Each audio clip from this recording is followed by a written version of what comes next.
You're listening to the We Are Libertarians podcast network. Find all of our shows at wearelibertarians.com. You're listening to the We Are Libertarians network. Learn more at wearelibertarians.com.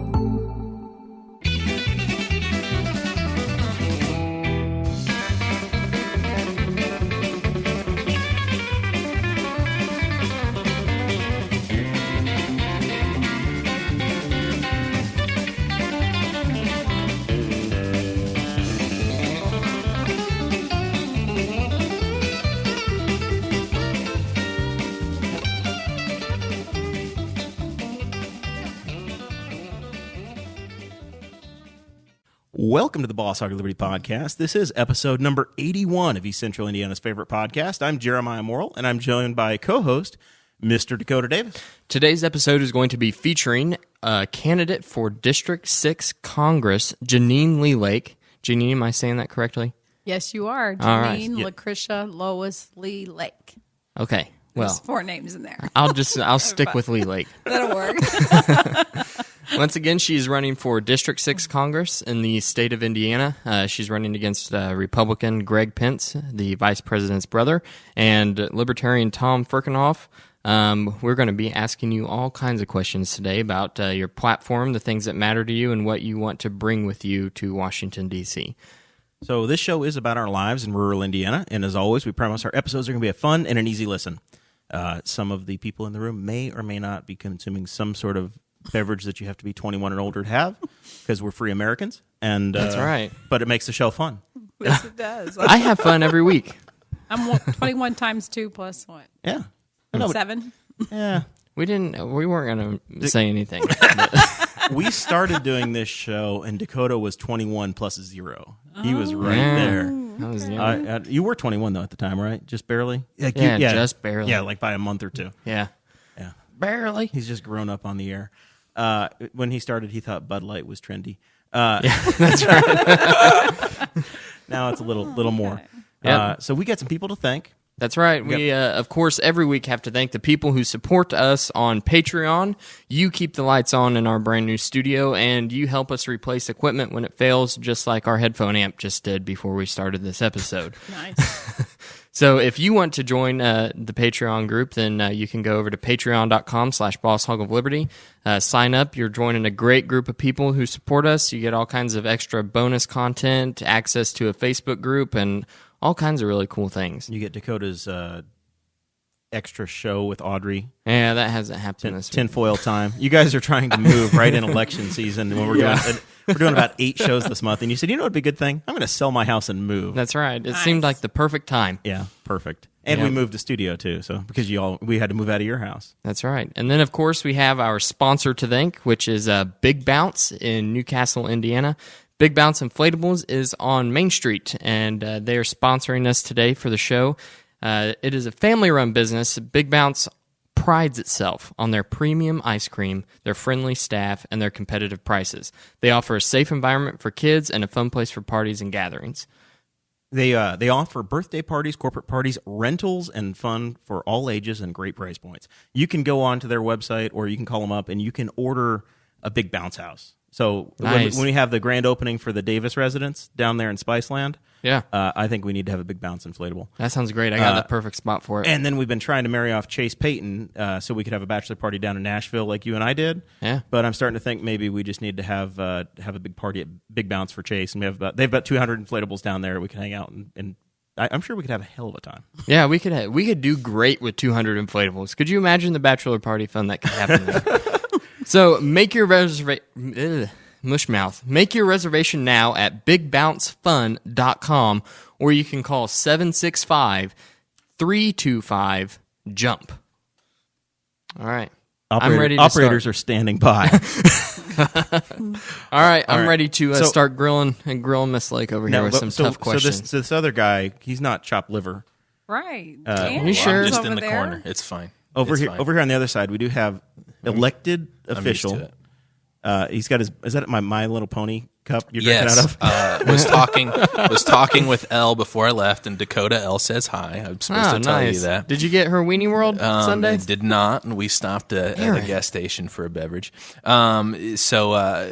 we were talking about a message I could send her. I said, I'll just drink my coffee out of the My Little Pony mug tonight. There you go. So we have Aaron Dickin, Newcastle City Councilman, a year from facing the voters for his reelection. So he's out here doing a good PR campaign, trying to get on the good side of the voters. Yeah. Well, I mean, I'm trying to wait until I actually declare, what I would be running for. So There's some doubt trying there. to What I could be running for. Just wait and be official. Okay. All right. Is your campaign account still open? Are you filing? You doing the filings? No, I think I closed everything out actually. I'll just reopen it. Yeah. You don't want to say you're doing anything too soon, or else you end up in front of the election board. Exactly. Lord knows I've been fined before. It's easy to do. The Courier this week. There was some fake news from Travis Wyke about my campaign. Yeah, there was. I read saw that, and I tried to correct it. They said that my little handouts may not be correct because they said that they were paid for. They didn't say they were authorized by. They said they're paid for by my campaign committee, which is all you have to do. I can tell you, I designed those if you did handouts. it yourself. I designed the handouts. I know they're right, Travis. We checked the law. Yeah. No such thing as bad publicity now, though. Man, it was edgy there for a minute. I woke up and I read that and I went, man, darts are flying this morning, 6 a.m. to wake up to the newspaper and getting drugged through the mud. Yeah. We did nothing wrong. I can't swear about anybody else that might have done something wrong, but we did. Our campaign was okay. Anyway, so let's learn about Mrs. Lake, Jeannine Lee Lake. She won the 97-way primary this May, and we tried to work a number of the candidates on, and we connected with you. I think we tried to talk to you election night after your big win, but we didn't have you through in the primary series. So, who are you, and what are you doing here? How did we get to this point? Right. Well, I did have about 97 opponents, whittled down to 5. We had 5 on the Democrat side, and I think maybe about 6 or so on the other Republican side. And then, of course, Tom Ferkinhoff, who's a friend who has become a wonderful friend of ours during this process. We show up at the same places a lot, and we have a lot of fun. I decided in 2017 to run for U.S. Congress. I got in July 4th of 2017 is when I announced Independence Day is my favorite holiday. And I've been, dressing up in red, white, and blue, for a long time. I'm 49 years old, and I just, I'd actually talked about becoming interested in politics for several years now. But I didn't really take it seriously. It was always one of those, I'll get there, maybe when I'm 55 or, later. And, I just, the more, after Donald Trump won in 2016, I just felt like there were, and before then too, not just during that time, but there was just so much rhetoric and negativity kind of in the air. And, you kept thinking, okay, well, maybe in January of 2017, people will calm down. We'll all kind of, shake things a bit and then, settle down. And we'll come together. And it just seems like it just kept getting worse. And the rhetoric got hotter on the left and the right. And it just got crazy. And since, I'm a person of faith, and I've always tried to, be a person that would unite people and bring people together and, try to bring, sensible adults in the room, as they say. That's kind of what we do as pastors and ministers. My husband's an associate pastor at Greater Grace. My dad's a pastor. He's been a pastor for 51 years. I've got 2 grandfathers that are also pastors and ministers, and I'm not sure about the great people, the great grandfathers. But and then literally, since I have 12 brothers and 2 sisters, I have 2 of my sisters are ordained ministers, and then I have 6 brothers that are also ordained ministers. So, we're just always trying to find the good and build people up and all this stuff. And so, that was I didn't like the way it sounded, and since I'm not a preacher, I thought, you know what, we'll try to see if we can make a difference this way. So this is your first foray into politics. Yes, it is. So, I never even won school council or anything like that. I never even tried to put the big posters up and you go with the crayons and all that stuff. For school treasurer. No, I've never actually. The May primary was my first official winning at any. So you're 1-0. I'm 1-0, dude. Saving your momentum. All right. So we saved the best for after 50.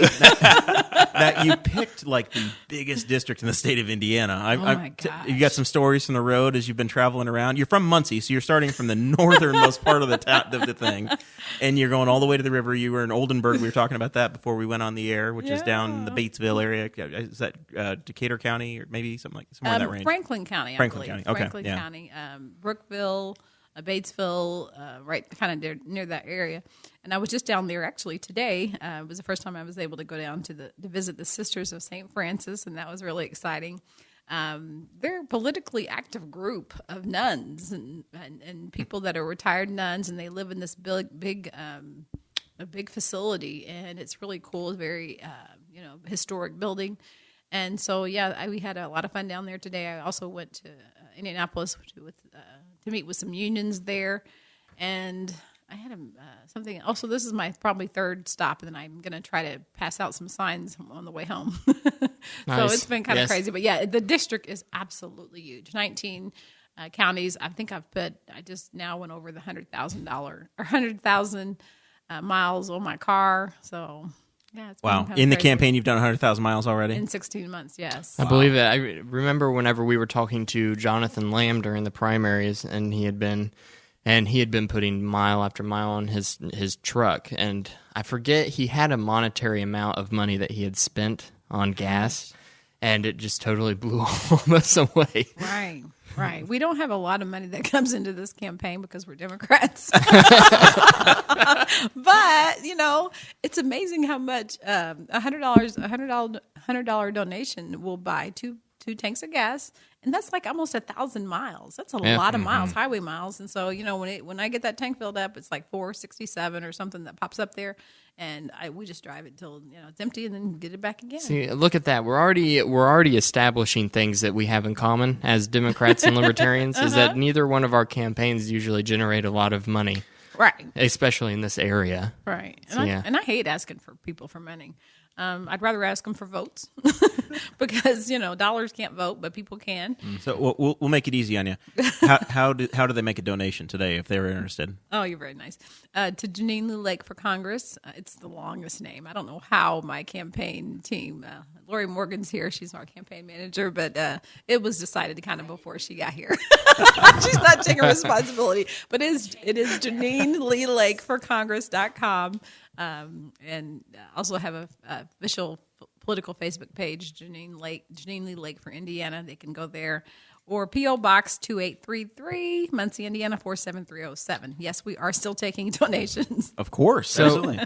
So we were talking about how it's hard for you to raise money in this area as a Democrat. Same with us for Libertarians. But as you've been driving around and you've been talking to people, what has been the reaction from the general public as you've tried spreading your message? With regards to the campaign? Yeah, how have you been received? Well, you know what? It's really funny because when I first started, I just, since I've never run, it's all brand new. I really didn't know exactly, what the response would be.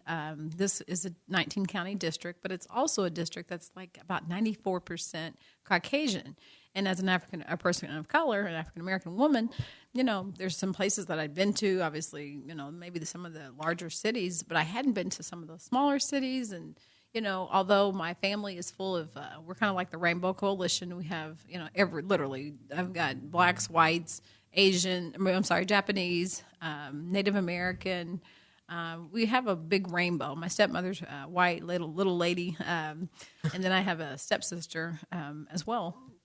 And so, I kind of, it's not like I'm not used to being around a lot of different races and things like that, but I think a lot of these people weren't used to seeing, a person of color. And so that was the one thing that, I had to kind of get over my inhibitions, and I felt like they had as well.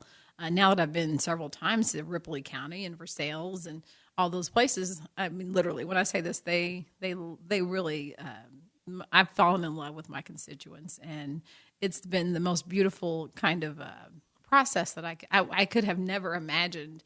I'm the JJ speaker at a lot of different places. We've been JJ is the Jefferson Jackson dinner, right? There you go. Yeah, I'm up on my Democrats there. I've yet to take him up on his invitation, but I'm to attend one of these. This is the year, Jeremiah. You're always welcome. I promise. As long when I'm the speaker, you're always welcome to come. We'll seat you next to the door. now they call it the New Deal sometimes. But yeah, so I mean, it's been a process, and I believe that the biggest thing that I've learned is that people love the idea of us bringing people together to the table on issues that typically are hot button issues, whether it's talking about some of the cultural issues like guns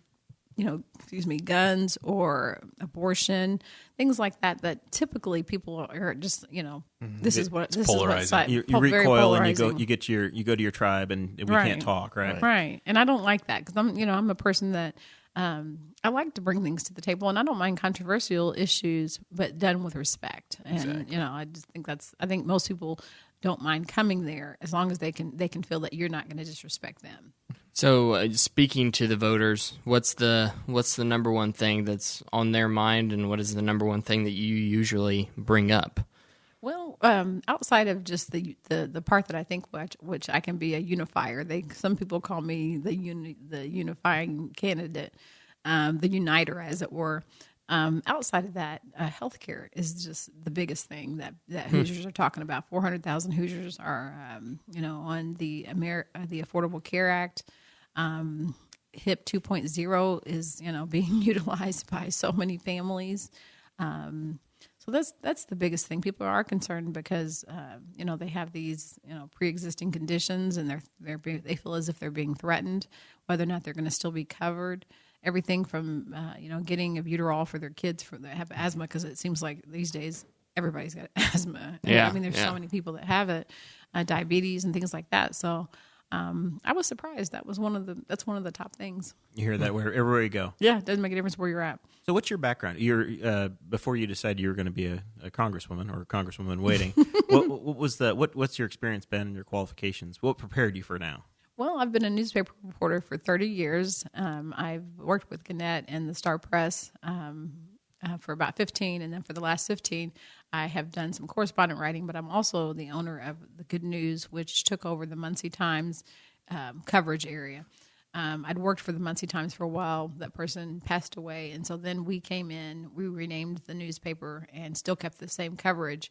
But then because I am a person of faith, I decided to kind of put a little bend on the good news, which is the gospel of Jesus Christ.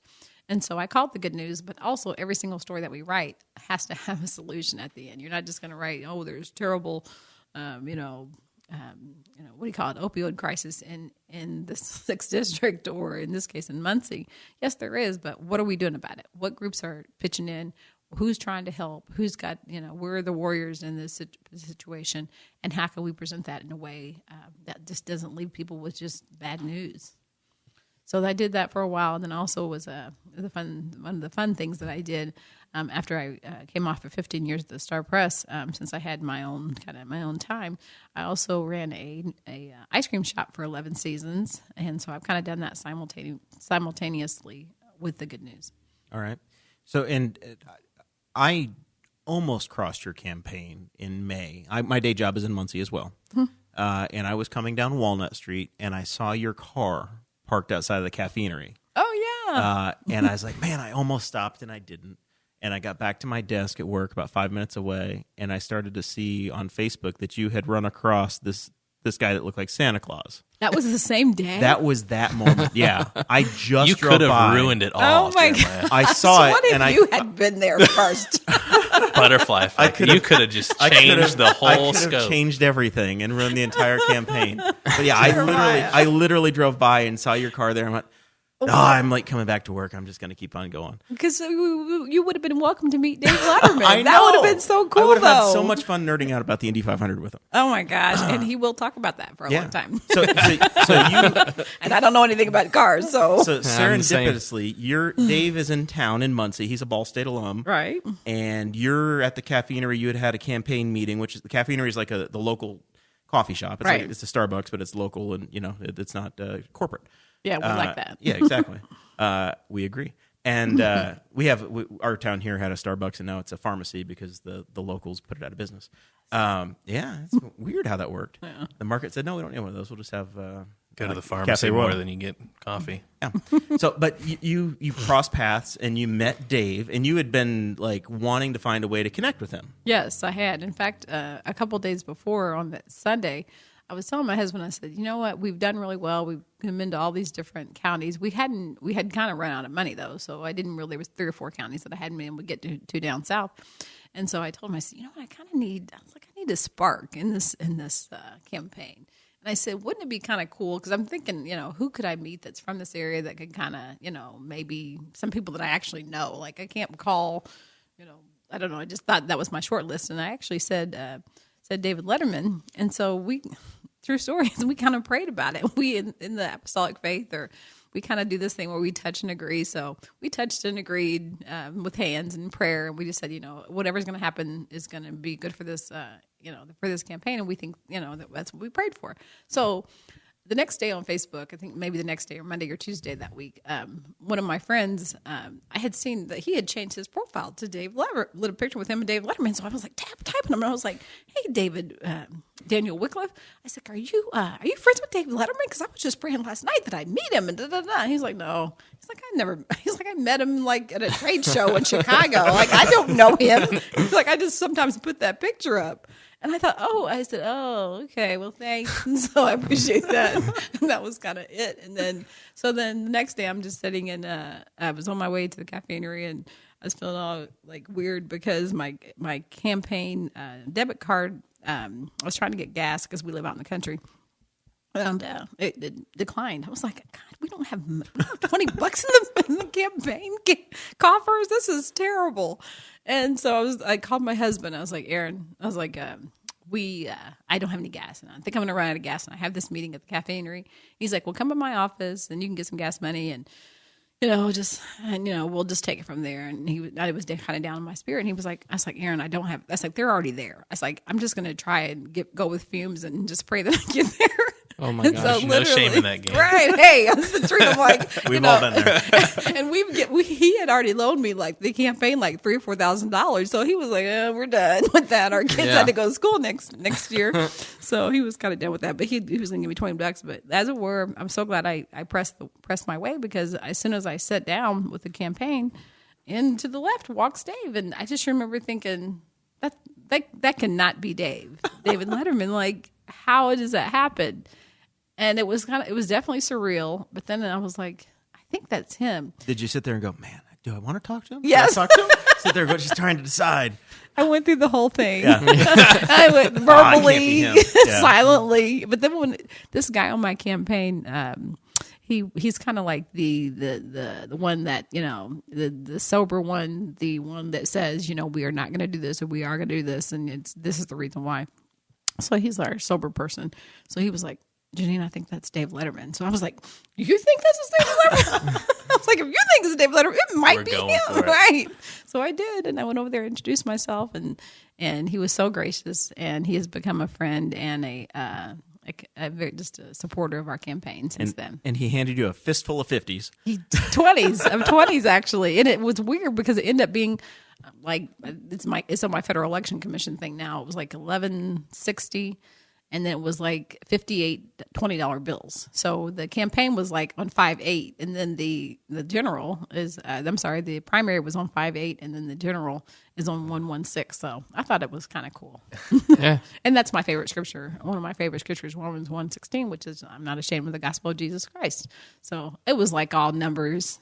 That's awesome. It all lined up for you. And the relationships continue because you just had a big fundraiser a couple weeks ago. I did. Up in Muncie at your home, I guess? Yes. With him. Yes, I did. I'm so thankful for him because we were able to get a lot of media coverage out of that, and our planning. We're able to plan our next, the last couple of weeks of our campaign, in terms of getting our name out there on billboards and more signs, and hopefully some TV. We're believing we have a couple of commercials that are already made, and so we may try to get another one in. Well, I'm going to make a deal with you. Okay. Every March I go to Washington, and I visit our congressional delegation on behalf of Purdue University and the Ag College. Awesome. So I will come visit you. Okay. In March. And then if you could bring Dave back here at some point when you come back home, we'll have him on the show. We'll have you guys on together. Well, okay, I'll ask him. And we'll talk IndyCar. Could you Did you handle hear that? Did you hear that? That was a firm. I don't think so. Well, I tell you what, it's funny. You're going to have this congressional pin, though. They'll do what you say.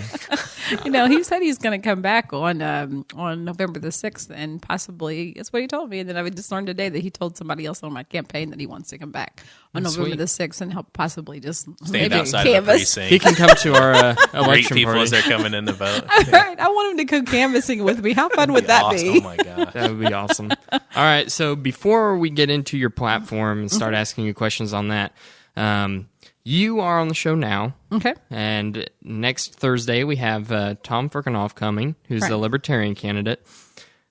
We cannot get Greg Pence to come on this show. Wait. And I hear that that's a sort of a recurring theme because we also invited him to a debate here at our studio. I mean, the invitation's still open. He can come whenever he wants. Who's but, this that we're talking about?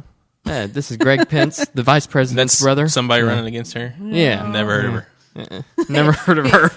He doesn't know me. He said recently the North Vernon plain dealer.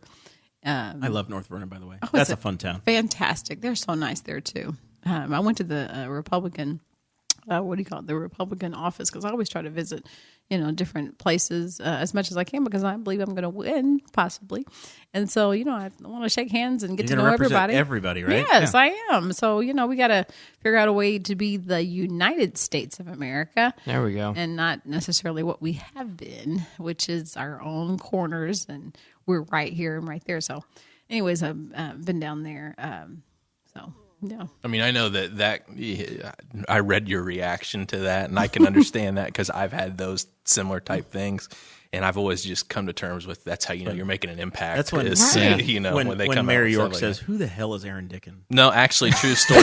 As I was running for election, is when Is this competitor? a group of us decided that to paint some crosswalks on 15th Street to tie in the cultural theme. And I'd gotten on a nameless website to read comments, and I searched my name from time to time. And I had seen somebody didn't like Every the other idea. day, every other hour. That's all right, Aaron. I do too. Monthly. Like everybody at this table doesn't have a Google alert set up Right. to their name. I do not because the world, there's too many Dakota Davises in the world. yeah. I don't even show up whenever you Google me. Nice. Oh, man. Nice. It's sometimes hard for me to tag myself on my own page. Really? Oh my gosh. There's another Dakota Davis in this town that works at Wendy's that I'm not Facebook friends with, but it tries to get me to Yes. tag that guy all the time. Oh, Yep. wow. Well, anyway, somebody didn't like the idea. They said it was the idea of some elitists in town, and one of them's running for council, and they wish they'd paint his cue ball head. And I thought, you know what? I'm here. I've Spit arrived. your water out That's there, good. That's Jeremiah. good. Gosh, I'm proud of that. That's mostly delivery. His cue ball. So, anyway, That was but nice. that's all to say. You're making an Oh. impact and you're making waves, and that's what this is all about. Well, you don't have a cute ball head. He's not very nice. I don't know. I mean, my tolerance is catching up with my hairline. I've said that. But have you heard anything from the voters about how he's just kind of doing not doing anything? Well, yeah. The thing is that even though we've Tom and I both have extended, opportunities that we hope he would take advantage of in terms of debating both of us at different times. We've called, texted, communicated through email, snail mail. We've been rejected on every communicative front by Greg Pence. He doesn't even he never even actually acknowledged us, at least our campaign, that we even existed, which I think was kind of unchristian-like and unfriendly. And so, I just kind of, he refuses to do it. But the part that I think is terrible is that he also refuses to engage with the voters. I'm not huge. so much upset for me because I'm one person. But why doesn't he go to bipartisan events? Why isn't he at these things where people can come and talk to him? Because certainly, I do, Tom does, the other primary candidates did, Right. And it's not always easy. I've been around this district a long time, and it's produced some big names in American politics, right? I mean, David McIntosh Very ran for much governor so. of Indiana. He was in the House leadership. Now he's running the Federalist Society. So he was from Muncie. He was replaced by Mike Pence, Right. and Mike Pence became obviously the governor and the vice president. But he spent a decade doing this, and then Luke Messer obviously was raised, came all the way up to be number 3 in the House. All of them did debates, Yes. at least their first time, right? I sat in the audience when Mike Pence debated Bob Brock and Mr. Frazier, the third party candidate. at Ball State University in 2000. Okay, they had a three-way race, and they all sat in the TV studio in Muncie, and they debated. I was in Muncie at Ball State University, and Brad Bookout from Muncie, Right. Luke Messer, and Rex Bell debated for the 6th Congressional District seat in person at Ball State University. Wow. First time, and they did it. So they've all agreed to these debates in the past, and now the fact that people aren't having the conversation in person in front of the voters, it's really a shame. And it seems to be the strategy that a lot of Republicans are taking, to be honest. I know. You've seen it right now. Secretary of State Connie Lawson is running. Mark Rutherford and Don't look at me Jim like Harper. It's Jim Harper. Jim Harper have agreed with the Indiana Debate Commission to do a debate, and they can't get Connie Lawson to show up. I know. I tweeted about it today. Last week we had an empty chair because one of the county council candidates in our candidate series wouldn't show up. Wow. One of the Republican incumbent commissioners in Delaware County didn't show up for the forums up there. Yeah. And it's very, very disappointing. It is. Tom Ferkinhoff's picking on me, saying that I was a political nerd in college. Jokes on you, Tom. I was still in high school, okay? I've been doing this for a long time. Yeah, but it is a big deal. I was just telling somebody today at the barber shop that, even if I wasn't the county chairman for the Libertarian Party here, I wouldn't vote for Greg Pence just based on principle. Mm-hmm. You've done nothing to work for my vote. Right. And Right. I just don't like that at all. Well, there's another Ball State grad who's from Muncie with the same initials that I have, HAL. And he was on the other side in terms of being a Republican. And I had so much, I'm sorry, I just had a lot of admiration for Jonathan Lamb because he got out to all the 19 counties. He was at so many events that Tom and I were. He worked his butt off. Right. We had him on the show twice, and he put so much effort into his campaign. He really, really did. And that's how you know that somebody really wants to, affect change and work for their constituency is when they put that kind of effort forth. Yeah, absolutely. And So I wish that he had gotten the nomination. I really do. He certainly had the passion for that. And so, I don't know. I know he's a Republican. I'm a Democrat, but I still have a lot of admiration for him. No, but this is... I'm going to go in my soapbox for just a half second or so. That's okay. It's your show. I think you can do that. Can we lower the lights just for the one? Do you have any mood music, Dakota?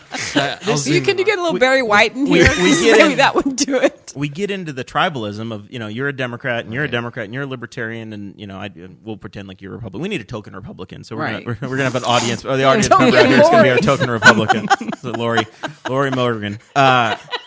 Which I loved all of your albums, by the way, Lori. They were wonderful. I know. She's still such a great singer. I tell you what, she does. She keeps us alive on the campaign trail. Anyway, we get this tribalism, and we worry that you're a Democrat, so I can't vote for you. I vote for independents. I vote for Democrats. I vote for Republicans. It's got to be about individuals more than it's just, that's the person in my party, so that's who I'm going to vote for. And I hope that's the message you're preaching as well. And it sounds like it is because you're calling on the Jennings County Republican Party, right? Right. I mean, I just believe we do have to let cooler heads prevail. And I am grateful that my faith background does teach me, to have some, I believe some morals and respect for other people, despite the fact that we might do things differently, and we do have different, sometimes very different ways of coming at things. But I just think that people, like I said, people are at the top of the show. People are tired of the rhetoric. They want people to come with smart solutions. Real people, right? Yeah. Real people, not just an empty chair with a name. No, and I think that they don't want that. And truth be told, I think it's going to resound very deep, very, very loudly. It should. On November the 6th. It really, really should. All right, so going a little bit on that theme, whenever I was writing show notes for today, I went to your website and just pulled off pieces of your platform. I think that I pulled off like the top 4, I think. And number 1, first thing, as soon as you click on the issues button on your website is principled leadership, talking about transparency in government. And so I guess that, like we said, it's been a big issue from your race down to our Henry County Council. So how do you plan on being more transparent than what your opponents would be?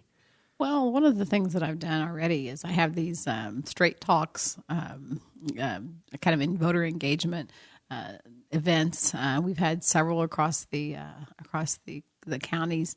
We try to get them centrally located in 2 or 3 areas, where 2 or 3 counties can come, so people know, who they're voting for, what they can ask me questions up front. I believe that the transparency will be, in that, and it won't stop. When I'm elected, it'll be where you can call me at our offices. The other day I went to Luke Messer's office. We went 2 different times, and they have the door locked. I mean, nobody came the first time. The second time they came, and it was they buzzed you in, and you had to talk to a secretary. He was nowhere to be found, and he's getting paid still to be our representative. And through the end of the year, he's still our representative, and we have not been able to even reach him, much less be transparent, because we don't know what he's doing. Right, and he's not seeming like he's busy right now. How do you view the way the House of Representatives is being run right now? I sent over. There's a Facebook series called The Swamp, which has been Facebook going through and covering a handful of different congressional. They're members of the House now, and they're saying, we don't have regular order, we don't have process. A bill doesn't get amended on the floor. Basically, the leadership of whatever party's in charge, whether it's the Democrat Party or the Republican Party, they come in and they say, here's the bill, you're going to pass it, you're going to do it, and you're going to agree, or else we're going to just cut you off at the knees. Right. I assume that's not, if you get elected, that's not your plan. No, that's not my plan. One of the things that it used to be where before it got voted on, there were committees, and then before the committees there were discussions and things like that. The bad thing is that from what I've heard, talking to a couple of current members of Congress, that's not even being done. Right. And where are we at when we can't sit down and hash things out? When the only time we're bringing it to the table is when it's already been decided.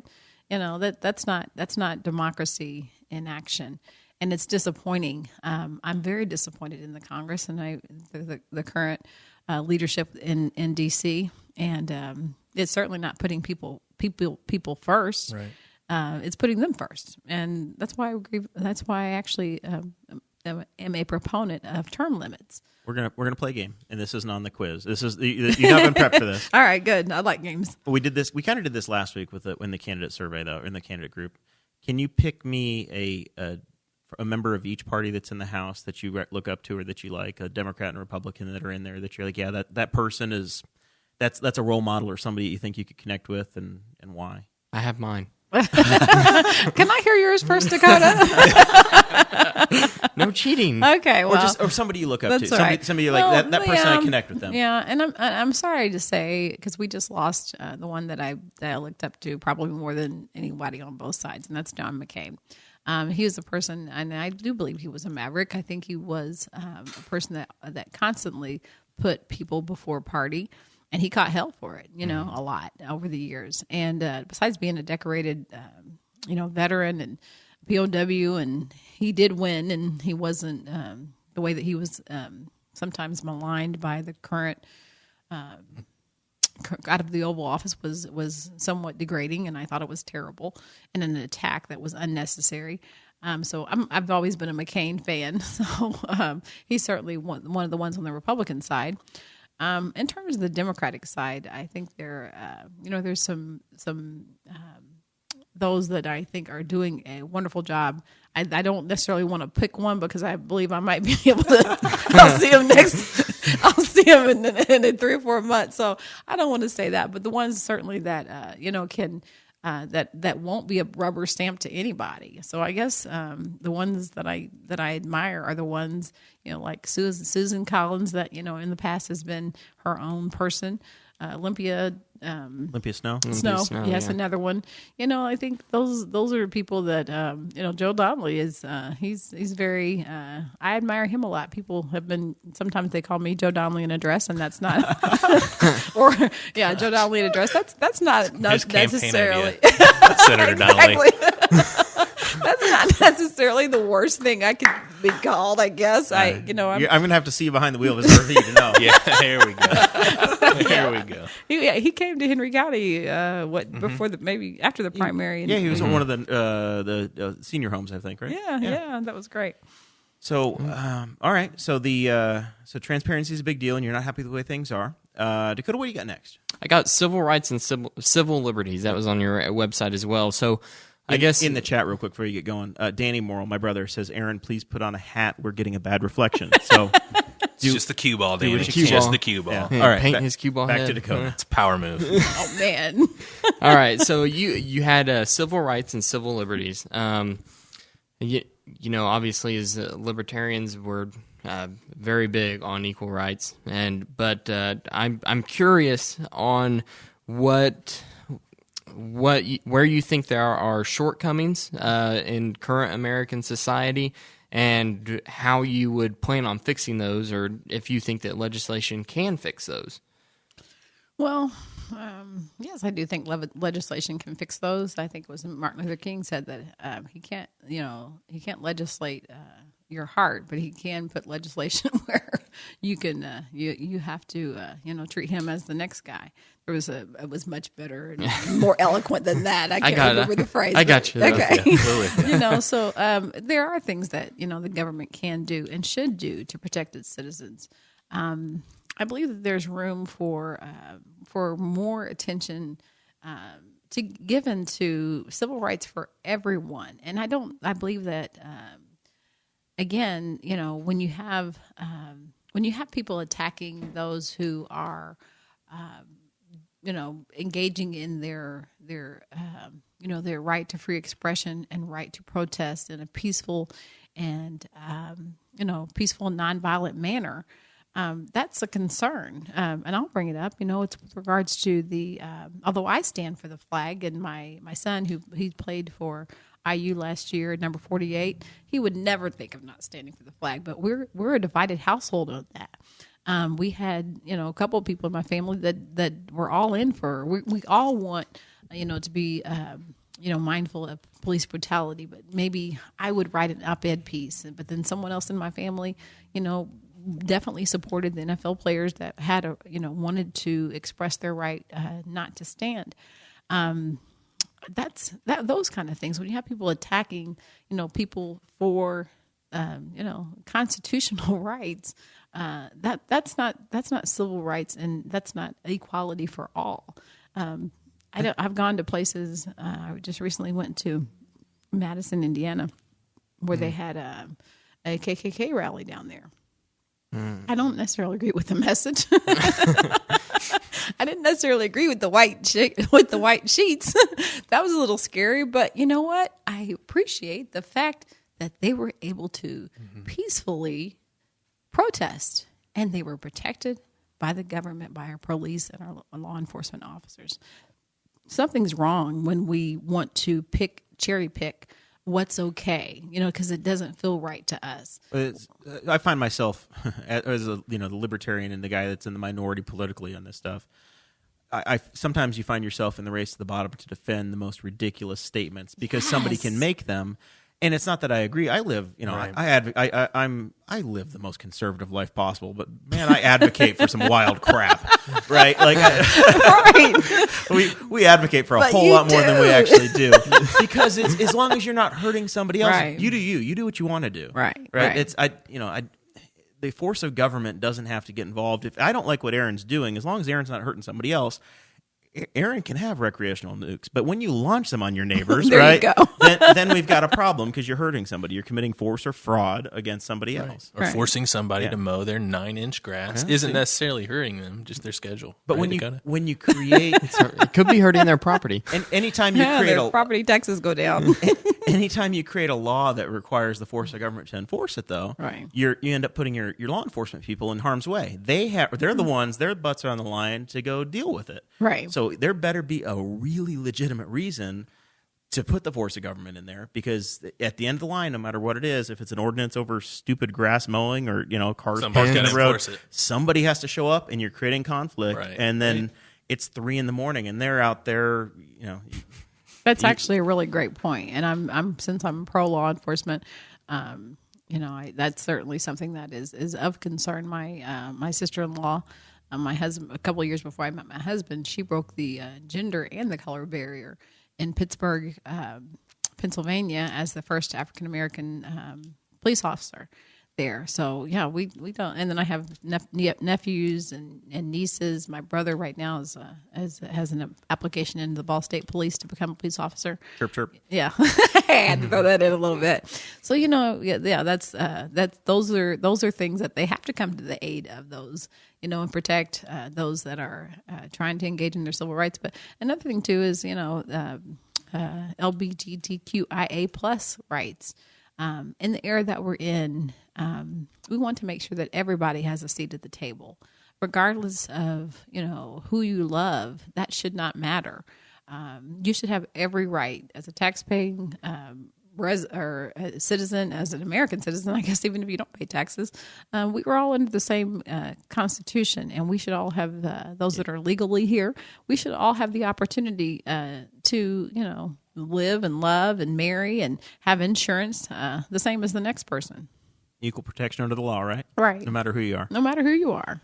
All right. So what about so recently in Carmel, Indiana, we had somebody spray painted a swastika on a synagogue up there, and then all of a sudden, the governor, Holcomb, and it seemed like all kinds of legislators were talking about needing to introduce hate crimes legislation, which basically means that if you're instead of that person who got caught spray painting the swastika, instead of them getting charged with vandalism, they would suffer a greater penalty because of the underlying message of it.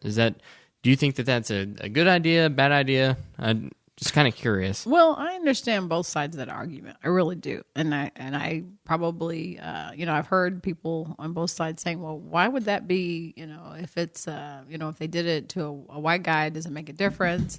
But if it's intended for hate, or it's targeted for a specific protected classification, then that's the reason why it was done, And so, yes, we were Indiana was one of 5 states only that we don't have a hate crime. Now that's a state house issue, so I wouldn't be voting on anything like that.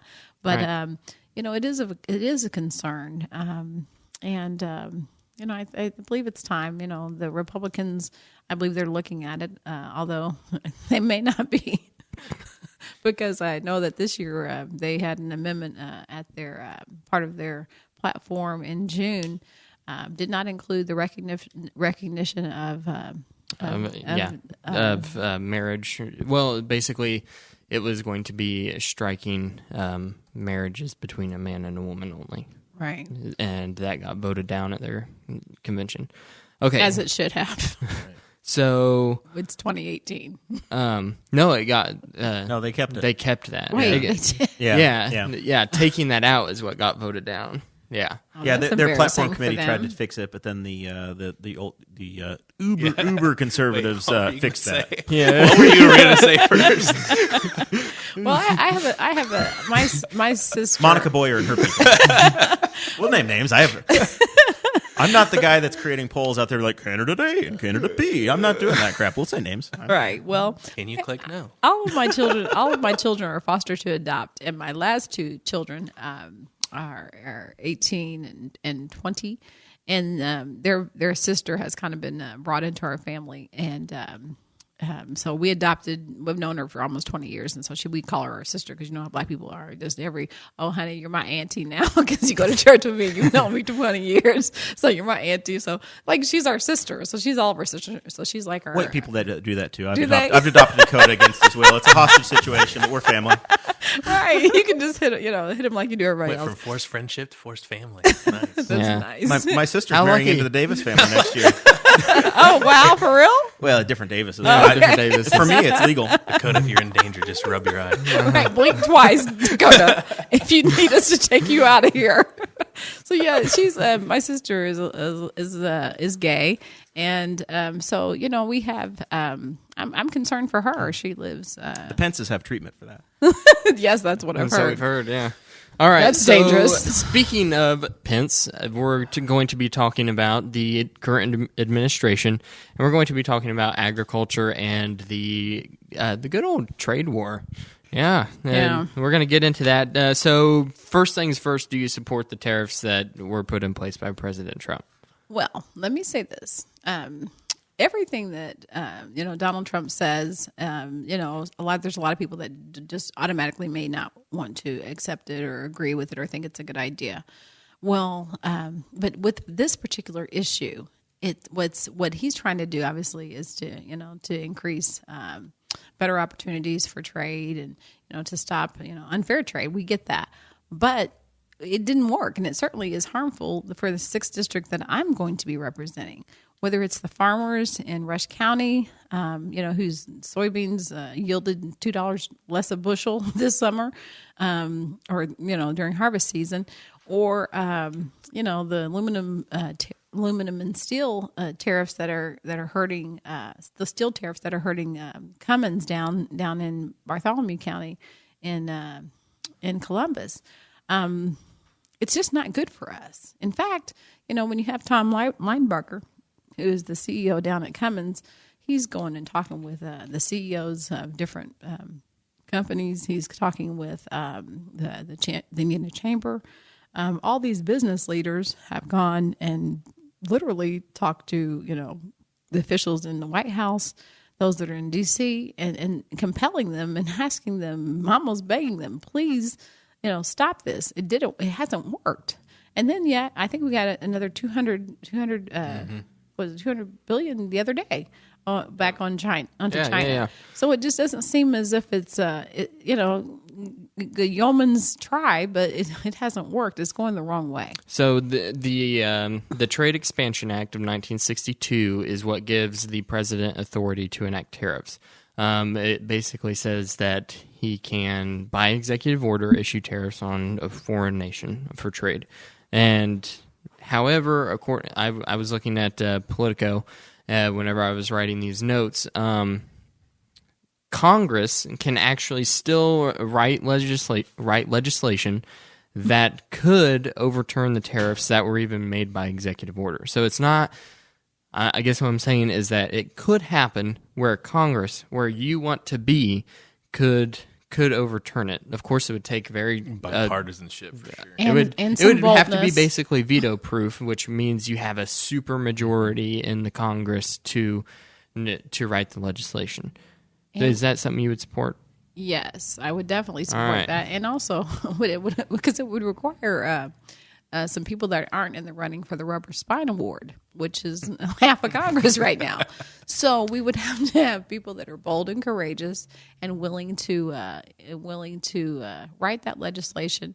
I have a problem with all these executive orders. Everybody from Obama on, it's just become a way to me. Why isn't Congress? We need to be the ones that are. And I say we because I'm going to be there. But seriously, why so many executive orders? That's out of order. Right. Well, and it's okay. Well, first, my second gripe about that. You already said that it's not the way it's supposed to work. No. My second gripe about it is that it creates intellectually lazy politicians. There you go. And it's all about fundraising and being exactly the popular. And right. getting sound bites back to your districts and quotes that you can put on direct mailers so that you can get more votes later, and making sure that your party doesn't fund PACs against you. Right. Your own party would fund a PAC against you. That doesn't happen, does it, Dakota? It very well does. Ask Thomas Massey. No, I know it happens. But it's wink, wink. Yeah, but. So we talked about the legislation that could happen to overturn the tariffs. So why would you be the best candidate for the farmers in the 6th district? Traditionally, farmers in rural areas they happen to be more Republican leaning. Why should they vote you instead of Greg Pence or Tom Ferkinhoff for that? Well, one thing is that I have been out to these farmers, everybody from Rush County on down.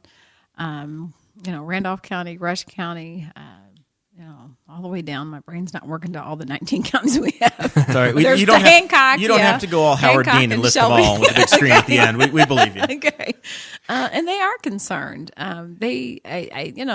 You're right that traditionally Republicans, are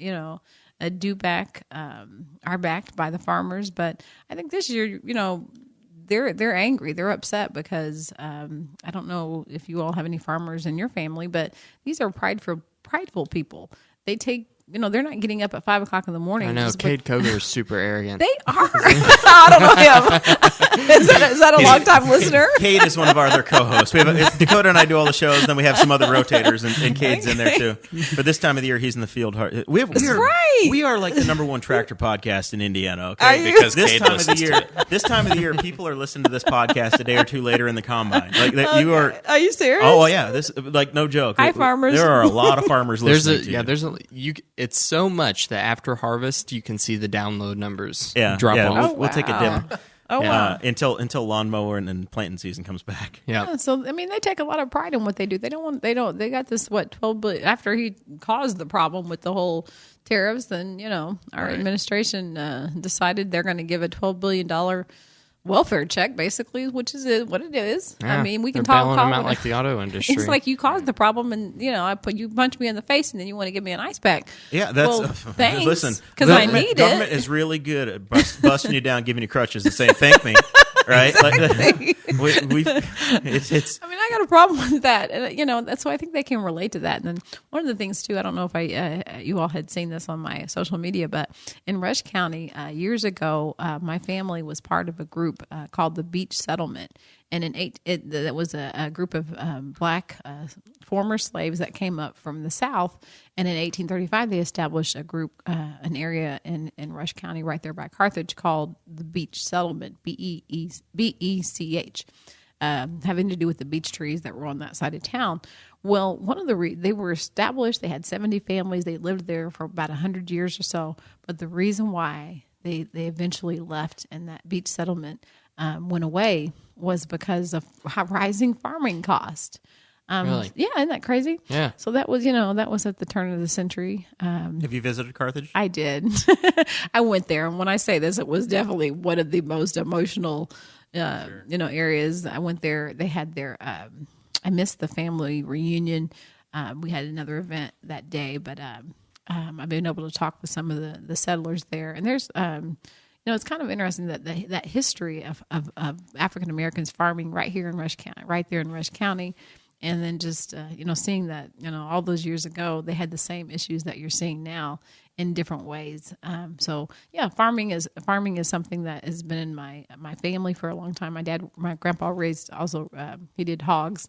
And so when I would go to Greencastle in Putnam County, I would have to get up in the morning and do the hogs. And that was always one thing I did not like about the vacation in the summertime. And then, of course, it always smelled like hogs. I will say that the ag community and like Farm Bureau, I think this year is the first time in a long time that they've not automatically endorsed Republican candidates. Right. Joe Donnelly, they kind of, the ag community very much likes Joe Donnelly and the work he's done at that level. In Chase Kitchen is, I think, one of his legislative directors, and he's a Purdue ag guy. Okay. They've been very receptive to some of the Democratic messaging this year, which has not been the case in the past. So Right. you may have more opportunities with the ag community than you would have expected coming Politics into this cycle. has gotten weird. It's gotten really weird this election cycle. And also, I think that they may be willing to wait. Even they may not be willing to trade sides. This year, but let things continue. And we start back. There's a rapper that talks about you mess with my paper. We got some issues, dude. Like I got to feed my family. So you mess with their paper for too long, they're going to change that vote. All right. Speaking of paper, lots of it. There's a tuition-free college. That was one of the planks of your platform. My biggest question with tuition-free college, besides how you're going to fund it, is do you support? So the House Democrats earlier, I think in July, proposed a piece of legislation. It's called the Aim Higher Act, which is supposed to be providing incentives to states to give them to basically require states to guarantee free 2 years of community college. Okay. Mm-hmm. And then, of course, whenever Bernie Sanders ran in 2016, he had the College for All Act that he was going to propose, which was basically any state institution for 4 years you can go versus community college for 2 years. Which one of those do you like more, and why? Sell me on it. Okay. Well, before we get to that, let me just talk about something else really fast, because before I forget it. But I'm also the part of this kind of, I guess, the way to encourage people to education is 0% interest loans, 0% interest on their school loans.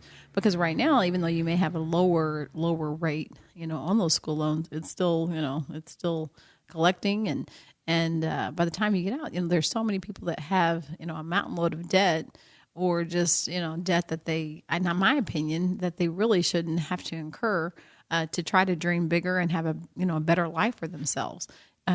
I'll just tell this really quick, and then I will answer that question. But between my husband and I, we went to we did graduate school and then undergraduate, both at Ball State. We didn't venture too far from our philosophy. Yeah. They say you should go different places for your graduate and undergraduate work. No, we didn't. We went there because it was cheaper. And still, with both of our school loans, we literally had almost as much as we did for our mortgage. And so he just paid his off. We were simultaneously working on both of those loans. I'm not sure how his got paid off before mine, but we did pay his off. And so now we're still working on mine. And that's with us also now. Our fourth child is getting ready to go into Purdue University or Ball State. We're not sure which one she's going to accept. But, my fear for her, my hope for her is as the last child, since everybody else has moved out, that we'll be able to help her and not have her have to have loans and things like that. Yeah. The idea that all this is tied into what your parents make, and I mean, what if you're not in good terms with your parents, and then it's just a lot. The traditional model of even getting to college, we need to look at how that is structured, in my opinion. Well, and that's that's going on in our own community with Ivy Tech here, the Newcastle Career Center. That's a path I didn't go down. Right. And honestly, path. I probably didn't know all the options I had available at an immature 18 years old. But that's something we've talked about, paying on loans, and going to be paying on some child's loans here in the next 5 years. And I think those other avenues are huge. Right. And we talk about, ways to pay for it. Now, when I get to Congress, hopefully I'll have, more research and, the actual numbers before me. So I'll have a more detailed plan.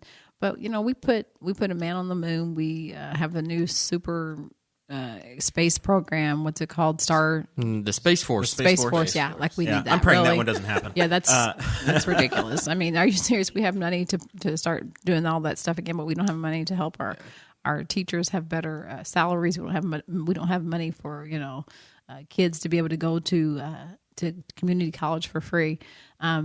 It seems to me that if we can reallocate some of the funding that we already had that's out there, and look at everything, everything's on the table. If you ask me, I'm sorry. So we had a budget today that was what, $900 billion. So let's there's something that we haven't we'll say we haven't paid for in the last 20 years. 9/11 was 2001. Mm-hmm. It's 2018, so it's been 17 years. Wow. And they're still working on the congressional authorization from Al Qaeda. Right. That's not been paid for. We've just continued to borrow money to pay for that activity. Is that a place where we could cut back and some of the defense spending for the wars that weren't really declared and bring troops home? Is that the way you would view it, and then reapprove some of that for education? Well, I would hope so. I think, when was the last time we declared a war?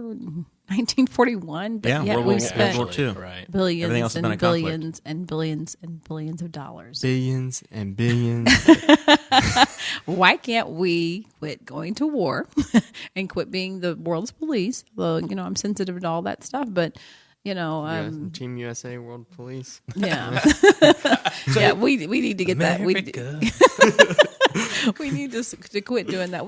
We can pay for college education. Congress has just been derelict in that duty, right? I mean, at least my view, you guys are supposed to make war. The president is supposed to execute it, and he can do some emergency things. Right. It's another area that Congress is lazy in. But it's not happening. Don't get me started. I'm not going to have any friends when I get there, so I do want to have a few friends to go to. We see the executive branch assume the role that the legislative branch, and I think that's probably any level level of government, whether it's federal or maybe even city. Listen, Jeannine, I don't care if you have friends. I want to see you in the Drain the Swamp videos later on in the year. Well, hey, sit next to Thomas Massey talking about. I want to be there to help. Well, that's up to the voters to drain the swamp. I believe that, and I do think that's going to happen. So I think drain the the swamp, swamp but by right putting now, in another Pence. Well, right now, I mean, right that now, doesn't make sense. exactly. Well, it's like Lucy Britton was up there and she said, you can drain the swamp this election or you can send an alligator. Yeah. Yeah. Well, because the swamp thing's in there now. Yeah. So the counter challenge, and we heard this from Danya Lester when she was on. She just retired from Purdue University. The counter challenge to free tuition for all is, well, you got to have some skin in the game. Right. So the model for me, and it worked well. I went to Ivy Tech for my Right. 2-year degree, and I had to pay something. Right. I had like $3,000 a year paid my tuition costs. I had some scholarships and I had some out of pocket, and I worked full time. And then I had a full time job where I worked for my bachelor's program, and my employer helped offset some of those costs. So I had some, the employer had some, and we had some scholarships. And that model worked for me, and I didn't leave with $40,000 or $50,000 in student debt. Right. And then you see things like what Purdue has done, where they've frozen tuition, and they said, "Look, tuition's going to be what it is," and we've held down the inflation side. There's been a line of thinking that so many of these college costs have gone and skyrocketed up because we make money so cheap that we end up letting kids that are 18 years old make a decision to go $100,000 in debt to go become a teacher.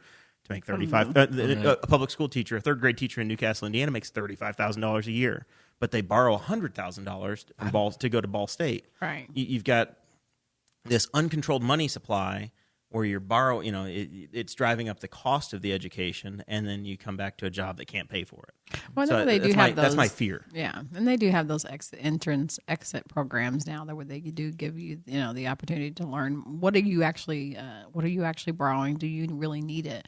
But I know, there's a lot of kids that get, my husband and I were ministers. He's, like I said, he's the assistant pastor. We've ministered to a lot of students at Ball State over the years, and some of them are on, they're from families they don't have that reliability to be able to go home.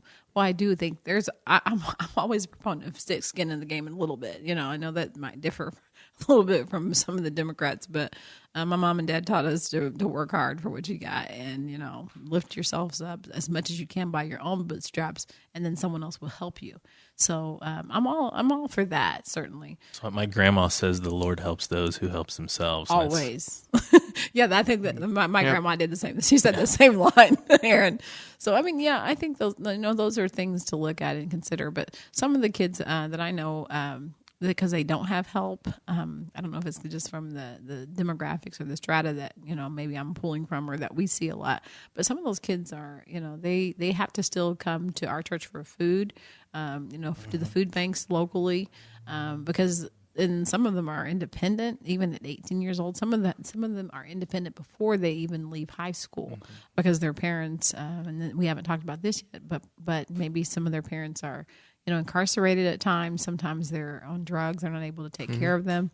My own children, that's how they came to me. They didn't have parents that were able to take care of them for many years, several years before we even adopted them. And so, everybody's not coming from the same point of view, but I do think this is that once you help yourself, and there will be opportunities to be secured and helped and to get scholarships and aid and things like that. But yeah, that's definitely a concern, because we, if you're thinking that you can go in as a freshman, and by the time you're done, you can just have $100,000 at your disposal. You have to be careful, because you are going to have to pay that money back. Yeah. Yeah. And then that goes into more spending when you get to be an adult, and you're spending more on credit cards, and then you've set yourself up for failure where you're trying to dig out until you're 40 right. or older. Right. And you can't have any kids in the process because you can't afford them, but we always do. So one last thing that I want to ask about on the policy side that came to me. No matter what office you run for in Henry County, I'm sure as you've visited people, this issue's come up, and you've had people ask you. And it's been this fight in our community for a few years, and that's been over wind energy. And so I guess I want to hear from you an energy policy, or if you have a view on what should be happening and what's the federal government's role in that, and specifically with wind, because it's been such a big deal with a lot of the 6th District communities. Right. You all had something recently here in Henry County with regards to the wind. Yes. Was it passed or not passed? There was a wind. There was a modification to yeah. a wind ordinance. So Okay. there's a possibility that wind could come into It's the just community. left open. You got a spider right there. Okay. Dakota Nice. has fear of a spider coming over. I just wanted to let you know. It was Yeah. crawling. He wasn't eking or anything. I just wanted to There were let no you know. shrieks, although your voice might have gone up a little bit, Dakota. Hang on just a second. I am not afraid to admit that I am horrified of spiders. Okay, well, I'll tell you some stories after off the air. well, whatever's clean and green, I'm for. I'm an advocate. I do believe in climate change. I think that's not pie in the sky. I don't know what libertarians stand on that, but I believe that we have to be responsible. God gave us this beautiful earth to live in, and to grow and prosper here. And if we don't take care of it, and in a way that is beneficial to not only our generation but to future generations, I don't think we're given the service and the gratitude that we should. I'm concerned about the idea that it seems as if more kids. I don't have a number of kids in Indiana that have asthma, but those things aren't just happening. I mean, it's important that our children are able to breathe properly. The World Health Organization says across the world, 1 in 4 deaths are because of environmental or hazards, because of the environment. That should not be so. People shouldn't be dying because of poor water, whether or not you're in Flint or somewhere else, right. Which I think is day 800 million that they've not had good water there. But those. I mean, I'm open to energy. I mean, 85 degrees on October 5th is not normal. Seemed a little strange to me when it was almost 90. We almost wanted to put back up our pool. We had just taken it down like 2 weeks ago, and I was like, "Dude, you could have had a private party at the 4 Newcastle days. pool." Oh, really? Yeah. I don't know why. still open? I don't know why Councilman Dickon let it close so early, but I think they closed the pool about July 4th this year. It's open. Unless you had a private party. Yeah. Okay. So We allow open for private parties, but we close it to the public sooner than that. Oh, Is okay. Okay. Well, I'll have to remember that. Maybe. Yeah. We got to move on. Okay. I blame the city council I am personally. really tired of all the couches on the street. The large trash has been a mess. We have that in Muncie too. Wish we'd come up with some sort of legislation. I'm moving. I'm Talk to moving the out of the executive city of branch about Newcastle that. because Aaron won't let me have hens. So I have Oh, to for move. real? Yeah, he won't let me have hens in You my can't have backyard. chickens so I have in to the leave. city. And I hope you help- go in with the help him. gumption of this, into your freshman year, because one of the first things I had said was, I'd like to, kind of experiment and talk about chickens in town. And somebody said, if we talk about chickens at this table, I'm going to blow a gasket. Somebody use Open-mindedness, gumption. Yeah, Was it Mary? Was it Mary? We don't say Councilman A versus Councilman B. We don't play those silly Tell me it was games here. Rex. Just say it was Rex. It was Jerry Walden, wasn't it? No. No. Okay. So no It was chickens. Mary. Vaughn Reed. It was Vaughn Reed. No, I'm just kidding. Dang. Wasn't Vaughn. Oh, I'm sorry you didn't get to have that It was, discussion. never mind. I'm not going to say anything. All right, we're done. I need to be poking part of it. Henry. I need to be a fly on the wall in Henry Yeah, County it's so much fun. politics. We It's have a lot so of fun. much fun here. Yeah, we really do. You guys Well, know. and it's got to be like this everywhere in a 6th district. Oh I yeah, would assume. please. Oh yes, we're definitely. And I think going back to you and your role, I think something that you've obviously proven that you can bring to the table is just being open and communicating with your constituents. And as a local elected official, I have leaned heavily communicating with not just our state elected officials, but Senator Donnelly's outreach person, Jorge Ortiz, has just been phenomenal at being in the loop and keeping everything. If we can have his assistance for anything, and I see you being a huge advocate for your communities. So Oh, thank you very much. We're trying. Only 27 more days. 27 more Oh, I'm counting. What are you doing I'm here? counting. You got to be out knocking doors right now. Wait, this, like I said, this is our third event today. I've put in there you go. time. I There you can go. just decide to have a little fun with the guys from Boss Hog. Speaking of which, can you guys tell me real quick how you got your name? I looked, you want but the I don't origin know story. that I saw it. You want like the origin online. story? Yeah. So I've been a part of the Weird Libertarians Network for a long time. Chris Spangle is the director of the show, or of the network. And I said I'm willing to start a show. Right? I want to start a program. And he's like, all right, I'll give you a board, and I'll give you the microphones, I'll give you everything, but I get to name it. So Chris Spangle bestowed upon me Oh my god! the troll job of a name of us being the Boss Hog of Liberty, because obviously it's we're rural. Okay, no. no. That's not why he named it that. He There's he like named three it that parts to because this. Jeremiah is very bossy. I can be a little bossy at times, and we're in the libertarian movement, so I'm the boss of liberty or whatever. And then it got this catchy little, they didn't want to take the Boss Hog theme, but we got this stupid intro music thing. That's the one thing And- I was just going to mention. That intro theme is, what do the kids say? It's fire. I hate that it. intro I theme. hate it I so love much, it. Aaron. I only listen to that part and then I shut it off. When we first started, it was like we had this cartoon clip art junk of me in the Boss Hog suit. And I'm like, we are getting taken really seriously, and this is turning into like we got taken Right. seriously, and we Spangle were expected this to last like a week. Oh, okay. Yeah, And This this we is, is- were- this is we episode were- 81. Showed him. Were you guys Yeah. here for the very first show? Yeah, we've Yeah. You every guys- episode is Dakota. What and about I. you, Aaron? Did you? This is number 3. Oh, okay. So No, you I guess I don't really. So count you're this like as- Chick McGee when it comes to Bob and Tom. Yeah. we were Just obscure enough. That's my goal. invited. Jeremiah and I were invited. I'm Christy Lee today. This past We're gonna make you read some news stories. Please don't. But we were invited this past summer to speak at the Libertarian Party state convention and give a presentation. And we talked about our podcasts and political outreach and influence, blah, blah, blah. And someone asked us if we have ever been called racist because of our name.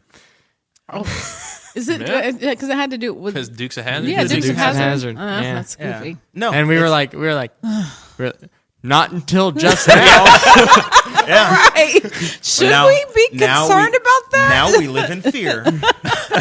Well, Episode 82 is going to be the first episode as the head pig of Liberty. So then we had to change the cover art with our. Oh my yeah, gosh! You know what's so really weird though, because I do have to say this is that one of the other things that has surprised me about running is I found myself being subject or around, that the Confederate flag, the red and blue flag. You had a great post in Moreland. yeah. The Yeah. Henry County Moreland Fair, where Right. you visited a vendor. Right. I saw the vendor there, and he's selling all these, the different paraphernalia, everything from handkerchiefs to like wallets and hats and flags and everything.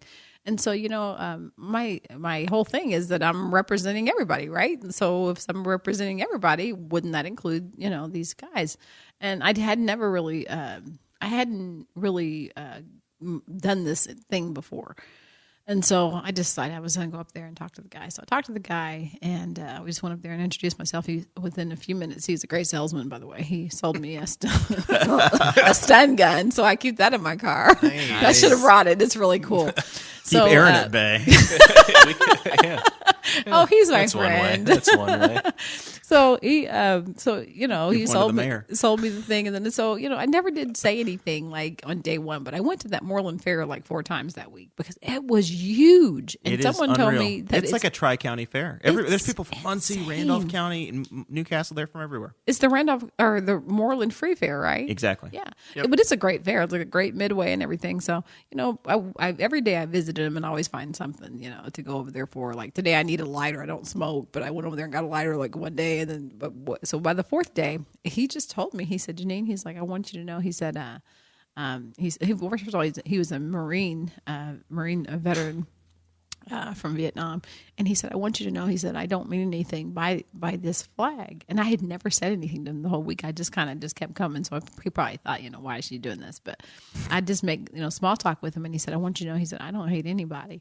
And he said, I'm not a racist. And he kind of got verklempt a little bit. And he was like, I just want you to know that. He's like, he said, last year a few years ago, I was selling Hannah Montana. He was like, I just sell Also whatever divisive. sells, right? For so many of the right reasons. Yeah. So he so then I did a little bit of digging too on the history of that. You realize that there's actually two flags that belong to the South, and that's not actually the official one. So the stars and bars is the battle flag, right? Right. Yeah. So I mean, it's kind of funny, and it's kind of taught me. One, you never judge a book by its cover. I've learned that guy was, by the end of the week, he was telling me about all of his aches and bruises that he had from what he believes is Agent Orange contact. We were able to talk about the VA, the fact that, now instead of being able just to go to the VA for treatment, you have to make an appointment. Like, these older people are like suffering, and like, it doesn't make sense to me. They had to go down there and sit. I mean, whose bright idea was that? Let them have an appointment so they can just go in and go out. That's it. So I heard, some of those things. And then I also heard too, someone was telling me recently about some of the history that was tied to the Confederacy and how they were proud of their heritage that related to some of the women that were spies during the war. Women who dressed like men. They weren't. I don't think they were pioneers in the LGBTQ community, but they did it because they wanted to be a part of the war. Fight. Yeah, and so their histories are amazing. Some of these women, like they were able to pass as men and fight in the war. I don't know how they did it, but so my thought process was expanded much more than what it had been.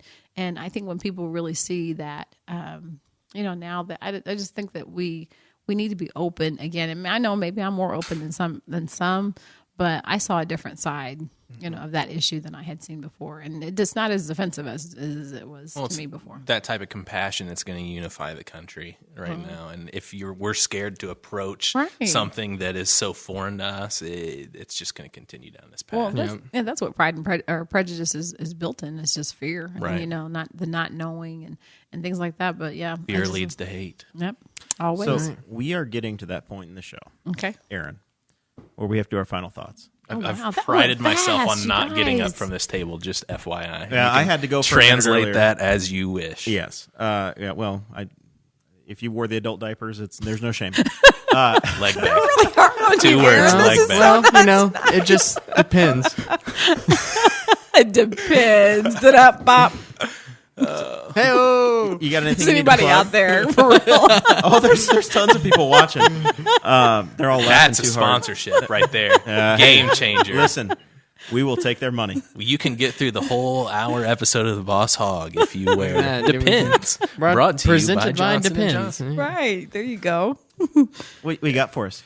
Thanks for having me on. It's always a privilege to be here with you guys, and I've tried to not add my commentary as much and leave the funny to guys like Danny and Chase, but just here to support Jeannine. She's be a huge, I guess I could say, a huge elected official for our district, and we need that type of compassionate leadership to move our country in a better direction. So best of luck, and anything that we can do to help you, let me know. I appreciate that very much, and I appreciate the opportunity to be here today. Jeremiah and Dakota, you guys are even funnier in real life. Because you can see them, right? We're funny. We're funnier in real life, man. When you see us in person, it's ugly. Yeah. I've enjoyed myself. Are we door knocking? You guys going door to door? You got teams out there? You need volunteers? How do people get connected with you and do the ground game? Yes, they can. Go to my website again. There's a place to volunteer. Jeannine Lee Lake for Congress.com. That's JeannineLeelake for FORCONGRES.com. I'll just drop a link in the comments here. There you go. We will end up tagging your campaign on Awesome Facebook sauce. side There we and go. then most of the other things too. So we'll take good care of you on that side. Well, thank you very much. Yeah, so we're looking for always donations, always people to take a sign. That kind of stuff is free, but most importantly, just vote. If you can connect with our campaign. I'm excited because I do believe that there is a new horizon of leaders going to Congress. And one of the things I say is that if you get me in, hold me accountable. make sure that I'm doing the things that I said. We have a bucket list we have a couple, bills and legislation pieces that we're working on now, so we can present them, as soon as we get there. I'm excited to be here, and I'm still excited to run. I've got 27 more days. We're doing right now, getting ready to engage in our 19 counties for 19 days. We've kind of been starting that already unofficially. So we're going to end it strong. We've got our second win. And so, I'll see Tom a few times too. He's my favorite libertarian. Whoa. Wait, I mean, besides you guys, he's my favorite. I think she had that written down. He's my favorite congressional D6 libertarian. There we go. Well, I think that hard work's noticed, and I know it's not just you; it's your family, and you and Tom are putting in the effort, right. Especially in relatively speaking of what's his name. But I think that people are noticing that. I'm looking forward to your first bill because Pence has not passed a bill through Congress yet. That's what I heard. 12 years, but I didn't say that. No, we'll do it for you. It's fine. If they Save it for the debate. Listen, if they would return a phone call, it wouldn't be like this. Okay. Actually, I've had good phone calls. That's the funny thing. I've talked to them on the phone multiple times. We know exactly who you are. We'll come. We'll do the show. Maybe you get a representative here, and every answer is, well, Greg says. Well, Greg thinks. I meet a lot of people. I have yet to cross paths with them because I haven't been at a Republican. I haven't been at a Republican fundraiser. Do you have $25,000 around in college? Not quite. Okay. Especially not for a Republican. All right, Dakota, what do you got for us? All right, of course, I want to thank everybody who supports the show. If you support us on Patreon, these I am wearing today, Jeremiah and I traded because they got too hot for him. But these are toasty. I like them a lot. They are the Craig DaCosta headphones. Craig DaCosta bought these off of our Amazon wish list for us. So you can go to Amazon.com, search Boss Hog of Liberty, and you will see our logo pop up, and there's a wish list for us. It has all kinds of good things. So if you don't want to support us on Patreon, then you can hop on over there and buy some cool stuff that we need. And I'm going to have to add a headphone amp because the buzzing's driving me nuts. And somebody making $15 an hour will fill your order, right? That's right. Somebody making $15 an hour that wasn't forced to do that by the government. The market just said, you know what, that's what we're going to pay. Somebody making $15 an hour that used to make $14.50 but now has their bonus taken away, as well as their stock options. I love all this libertarian talk here at the end. Final thoughts. What a great time to bring that in there. Yeah. We're going to pay you more on the hour, but we're taking away other money. All right. Just like the guy. All right. And, of course, this show is brought to you by Big Bounce Inflatables of Newcastle, Indiana. Once again, great company, a lot of fun. I can remember going there whenever I was a little 5 years ago. No, not 5 years ago. Probably 6 or 7. Oh, okay.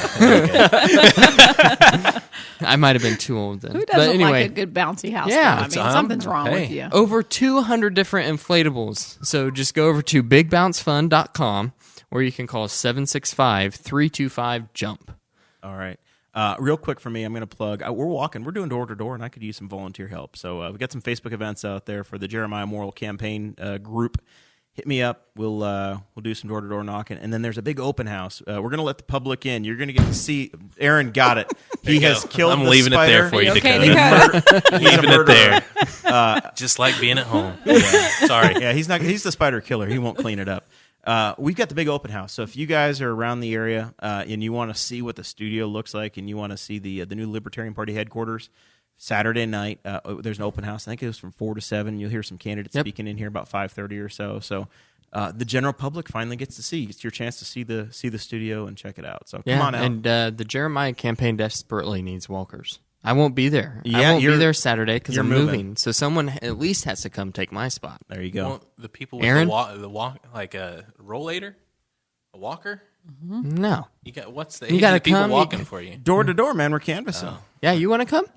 Yeah, You can come. When is it? Yeah, it's I'm Saturday. busy. I'm Saturday busy. and Sunday, I'm busy. man. I think I got something going on. We got You our gotta nap. wash your hair. No, again, somebody that's been working hard, and that's noticeable. It's a lot of fun. I've really enjoyed talking to people, meeting people, and you go. is you go do the door-to-door thing. It's a grind, and you get tired and you get hot, and then you knock on a house and you meet somebody and they say, "Man, I'm really glad you talked because I didn't realize what was going on in these races," and that gives you the pickup to go for the next hour and a half, and you get yard sign placements and you really connect with people. And then sometimes you're walking down one side of the street and somebody cleaning out their garage on the other side says, "Go away." Yeah, you're like, I'm not bothering you. Oh well. Skipping that house. I want to personally thank Jeannine for running and coming by, doing the show. Thank you. It means a lot that you're here and that you're talking to the voters and connecting with our audience. We've really tried to create a platform here that's open and equal to all, and we've been inclusive of everybody on the ballot and all the races we've talked to, and very appreciative that you've taken us up on that opportunity. There's a lot of times we've had people running for Congress where there's been nobody to interview against them on the ballot. I've thrown my name on the ballot as a candidate before just because I wanted voters to have choices, and no matter what happens in a race, we need to make sure that people are actually applying for the job, and you don't just got an automatic reelect. Well, that means a lot to me. I appreciate it. You all have been very kind and open and sharing all your information as libertarians with me. And, I always like to have room to grow. Everybody needs to be under that umbrella and feel like they matter. So you're funny and smart. We do our and best. I want to come back. Can I invite myself back? Of course, absolutely. We'll have you back. All right. We like return guests. Next week, next week we will have 2 shows. Monday night, we're continuing the candidate series with Chad Malacote and Robin Reno Fleming. They are running for the Henry County Council District 2. So that's the Republican Democrat. There is no Libertarian in that race. And then Thursday night next week will be Tom Ferkinhoff, District 6 Libertarian candidate. And I guess we'll put Greg down as a TBA. I don't know. We'll see. We'll see what happens. So I think that's it. I think that's all we have to cover. And That's it. What does TBA stand for? To be announced. Oh, okay. I thought it was something else. I'll just... We could, in relation to that, we could probably come up with a lot of things. Yeah. You guys play the word game, and we'll figure it out next Monday. You guys, Jeremiah at bosshogofliberty.com. You guys tell us what you think TBA is, and we'll do the reading of the acronyms. We'll see y'all Monday. Thank you for listening to the Boss Hog of Liberty, which is part of the We Are Libertarians Network. I am Chris Spangle, and I am the founder of this network, and I invite you to listen to all of our shows, which you can find at wearelibertarians.com or by searching for these in your podcatcher. The flagship show is the We Are Libertarians podcast, where we apply libertarian principles to current events. The Brian Nichols Show is a conversation amongst Republicans, Democrats, Libertarians, Independents, as they talk about what is happening in the news. And we have many other podcasts like The Chris Spangle Show, Upward, The Cost, Raw Audio Politics, Miranda's World, and Tad Talk, which is quite a ride. So check all of these out. Go to wearelibertarians.com and you can check out all of our great podcasts. Thanks for listening. Thank you for listening to the We Are Libertarians Network. Get our other shows at wearelibertarians.com.